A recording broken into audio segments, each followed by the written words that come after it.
ఇది ముఖ్యంగా మన ఎమ్మెల్యేలకు కానీ మీరు ఎంపీస్ యాజ్ అన్ ఎంపీస్ మీకు కూడా మీరు ఈ కేసెస్ మీద మీరు రేపొద్దున అసెంబ్లీలో గళం ఎత్తాలి. మీరు తప్పదు. ముఖ్యంగా లా అండ్ ఆర్డర్ వీళ్ళు అందరూ తప్పించుకుంటూ వెళ్ళిపోతే ఇట్లా ఒక సోషల్ అన్రెస్ట్ వస్తుంది దీనివల్ల.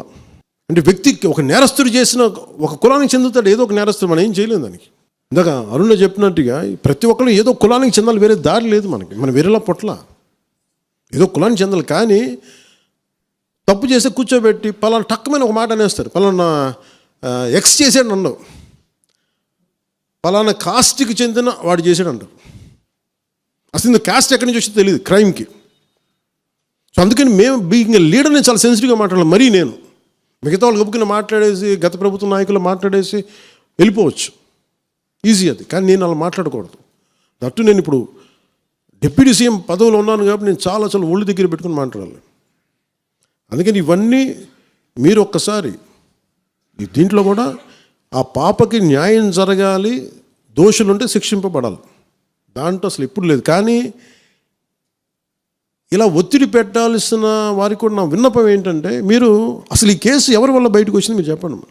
సో మా త్రికరణ శుద్ధిని, మా చిత్తశుద్ధిని మీరు తక్కువ ఎంచినాయి. ఇక్కడ కేసులు వాళ్ళు కూర్చోబెట్టి నేను వెళ్ళి సాక్ష్యాధారాలు నేనేం క్రియేట్ చేయలేను. అక్కడ గత ప్రభుత్వం చేసిన తప్పులు కొనేసారు వీళ్ళు చాలామందిని.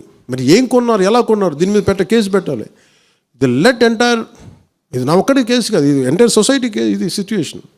మీరందరూ కూర్చొని ఒకసారి మన ఎమ్మెల్యేస్ అందరూ కూడా, మన నాయకులందరూ కూర్చోబెట్టి you try to take it to home minister గారు, including law and order CM గారి దృష్టిలో చేతిలో ఉంటుంది. కాబట్టి నేను ఇంతకుమించి దీని మీద మాట్లాడకూడదు. అందుకని నేను శిక్ష పడాలని కోరుకుంటాను. ఇంతకుమించి కాకపోతే ఏమైపోతుంది, నా మీద నన్ను లాగడం చాలా తేలిక అందరికీ. ఎందుకంటే నేను మెత్తని మనిషిని కదా, నా మీద రాళ్ళు వేసేయండి ఈజీ, నా చొక్కా పట్టుకోవడం ఈజీ. అదే గత ప్రభుత్వం ముఖ్యమంత్రిని పట్టుకోమని చెప్పండి, ధైర్యం కూడా చేయరు. ఇప్పటికీ ధైర్యం చేయరు. ఎందుకంటే వాళ్ళ మనుషులు ఇళ్లలోకి వచ్చి కొడతారు, క్రిమినల్స్ వచ్చి ఇళ్లలోకి వచ్చి కొడతారు, చంపేస్తారని భయం.